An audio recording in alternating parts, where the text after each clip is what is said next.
ಈ ಭಾಗದ ರೈತರು ಮತ್ತು ಯಾರು ಕೂಡ ಗಾಬರಿ ಆಗುವಂಥ ಅವಶ್ಯಕತೆ ಇಲ್ಲ, ನಿಮ್ಮ ಜೊತೆ ನಾವಿದ್ದೀವಿ ಅಂತೇಳಿ ಸುಮ್ಮನೆ ಬಾಯಿ ಮಾತಿನಿಂದ ಹೇಳ್ತಾರೆ ಹೊರತು ಈಗಾಗಲೇ ಡ್ಯಾಮ್ನಲ್ಲಿರುವಂಥ 105 TMCಯಲ್ಲಿ ಈಗಾಗಲೇ 65 TMC ನೀರು ಕೂಡ ಕೆಳಗಡೆ ಬಿಡಬೇಕಂತ ಹೇಳಿ ಇವತ್ತು ಅಧಿಕಾರಿಗಳು ಮತ್ತು ನಮ್ಮ ಜನಪ್ರತಿನಿಧಿಗಳು ಹೇಳ್ತಾ ಇದ್ದಾರೆ. ಈಗ 65 TMC ಮೊನ್ನೆ ದಿನ ತುಂಗಭದ್ರಾ ಅಣೆಕಟ್ಟೆಗೆ ಸಂಬಂಧಪಟ್ಟು 19ನೇ ಗೇಟ್ ಮುರಿದು ನೀರು ಪಾಲಾಗಿದೆ. ಸೊ ಅದಕ್ಕೆ ಇವತ್ತು ಅಧಿಕಾರಿಗಳು ಅದಕ್ಕೆ ಜೋಡಿಸಲ್ಪಟ್ಟಂಥ ಚೈನ್ ಅದರ ಲಿಂಕ್ ಏನಿದೆ ಅದು ದುರ್ಬಲ ಆಗಿ ಕಡಿತ ಆಗಿರೋದ್ರಿಂದ ಈ ಪ್ರಮಾದ ಸಂಭವಿಸಿದೆ ಅಂತೇಳಿ ಅವ್ರು ಹೇಳ್ತಾ ಇದ್ದಾರೆ.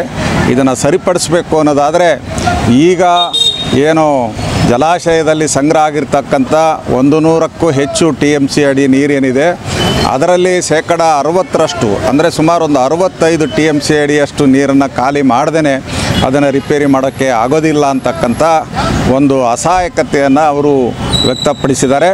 ಖಂಡಿತ ಅದನ್ನು ದುರಸ್ತಿ ಮಾಡ್ಬೋದು, ಆದರೆ ನೀರನ್ನು ಖಾಲಿ ಮಾಡ್ದೇ ಅಲ್ಲಿ ಕೆಲಸ ಮಾಡೋಕ್ಕಾಗೋದಿಲ್ಲ ಅಂತ ಹೇಳಿದ್ದಾರೆ. ಸೊ ಈ ದುರಂತ ಏನಿದೆ, ಈ ದುರಂತ ಭಾಳ ದೊಡ್ಡ ಪ್ರಮಾಣದಲ್ಲಿ ಈ ತುಂಗಭದ್ರಾ ನದಿ ಜಲಾಶಯದಿಂದ ಏನು ಫಲಾನುಭವಿಗಳಿದ್ದಾರೆ, 3 ರಾಜ್ಯಗಳ ಫಲಾನುಭವಿಗಳಿದ್ದಾರೆ.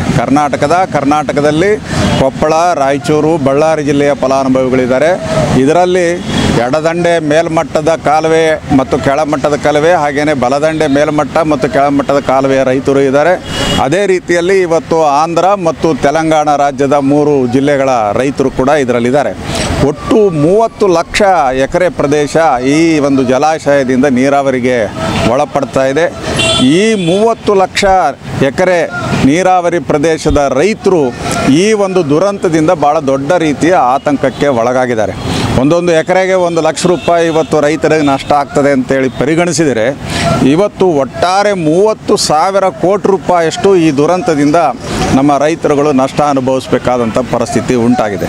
ಆದ್ದರಿಂದ ಕರ್ನಾಟಕ ಪ್ರಾಂತ ರೈತ ಸಂಘ ನಾವು ರಾಜ್ಯ ಸರ್ಕಾರಕ್ಕೆ ಏನು ಹೇಳೋದಕ್ಕೆ ಬಯಸ್ತಾ ಇದ್ದೀವಿ ಅಂತ ಹೇಳಿದ್ರೆ, ಒಂದನೇದು ಈ ದುರಂತಕ್ಕೆ ಕಾರಣವಾದಂಥ ಒಂದು ಅಂಶ ಏನು ಅಂತ ಹೇಳಿದ್ರೆ ಇದರ ನಿರ್ವಹಣೆಯಲ್ಲಿ ಆಗಿರ್ತಕ್ಕಂಥ ಲೋಪ.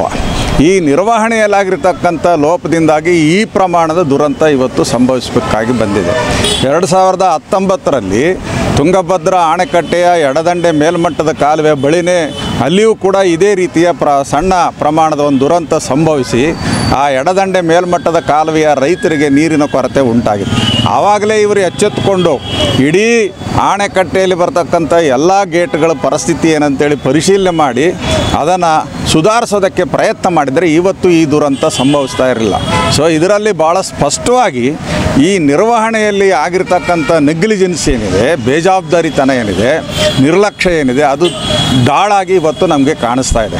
ಆದ್ದರಿಂದ ಈ ಒಂದು ದುರಂತ ಏನಿದೆ ಇದು ತಾನಾಗಿ ಗಡಿಸಿರ್ತಕ್ಕಂಥ ದುರಂತ ಅಲ್ಲ, ಇದು ಈ ರೀತಿಯ ಒಂದು ನಿರ್ಲಕ್ಷ್ಯದ ಕಾರಣದಿಂದಾಗಿ ಇವತ್ತು 30 ಲಕ್ಷ ಎಕರೆ ಪ್ರದೇಶದ ರೈತರು ನಷ್ಟ ಅನುಭವಿಸಬೇಕಾಗಿ ಬಂದಿದೆ ಅನ್ನೋದನ್ನು ನಾವು ಸ್ಪಷ್ಟವಾಗಿ ಹೇಳ್ತಾ ಇದ್ದೀವಿ. ಆದ್ದರಿಂದ ಈ ಒಂದು ನಿರ್ಲಕ್ಷ್ಯಕ್ಕೆ, ದುರಂತಕ್ಕೆ, ಬೇಜವಾಬ್ದಾರಿತನಕ್ಕೆ ಕಾರಣ ಆಗಿರ್ತಕ್ಕಂಥ ಎಲ್ಲ ಅಧಿಕಾರಿಗಳು ಮತ್ತು ಆಡಳಿತ ಮಂಡಳಿಯ ಮೇಲೆ ಕ್ರಮ ವಹಿಸಬೇಕು ಅಂತೇಳಿ ನಾವು ರಾಜ್ಯ ಸರ್ಕಾರವನ್ನು ಮೊದಲನೇದಾಗಿ ಒತ್ತಾಯ ಮಾಡ್ತಾ ಇದ್ದೀವಿ.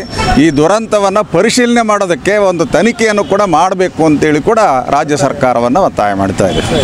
ಸೊ ಮತ್ತು ಎರಡನೇದು ಭಾಳ ಮುಖ್ಯವಾಗಿ ನಾವು ಹೇಳ್ತಾ ಇರೋದು, ಈಗ ಇದನ್ನು ಸ್ವಲ್ಪ ಆದರೂ ತಪ್ಪಿಸ್ಬೇಕು ಅನ್ನೋದಾದರೆ ಮೇಲ್ಮಟ್ಟದಲ್ಲಿ, ನದಿಯ ಮೇಲ್ಮಟ್ಟದಲ್ಲಿ ನೀರನ್ನು ಸ್ಟಾಕ್ ಮಾಡೋದಕ್ಕೆ ವ್ಯವಸ್ಥೆಯನ್ನು ಮಾಡಬೇಕು. ತುಂಗಾ ಮತ್ತು ಭದ್ರಾ ನದಿಗಳಲ್ಲಿ ಉಳಿಸ್ಕೋಬೇಕು. ಮೇಲ್ಮಟ್ಟದಲ್ಲಿ ಸ್ಟಾಕ್ ಮಾಡೋಕ್ಕೆ ಸಾಧ್ಯ ಇದ್ದರೆ ಉಸ್ಕಿನ ಚೀಲ ಕಟ್ಟಿ ಮೇಲ್ಮಟ್ಟದಲ್ಲಿ ಅಲ್ಲಲ್ಲಿ ಸ್ಟಾಕ್ ಮಾಡಿ ನೀರು ಮುಂದೆ ಕೊರತೆ ಆಗಲಾರ್ದಂಗೆ ನೋಡ್ಕೊಳ್ಬೇಕು ಅನ್ನೋಂಥದ್ದು ಇನ್ನೊಂದು. ಮೂರನೇದು ನಾವು ಕೇಳ್ತಾ ಇರೋದೇನು, ಹೋದ ವರ್ಷ ಬರಗಾಲ ಇದೆ, ಬರಗಾಲದಿಂದ ರೈತರು ನಷ್ಟ ಆಗಿದ್ದಾರೆ.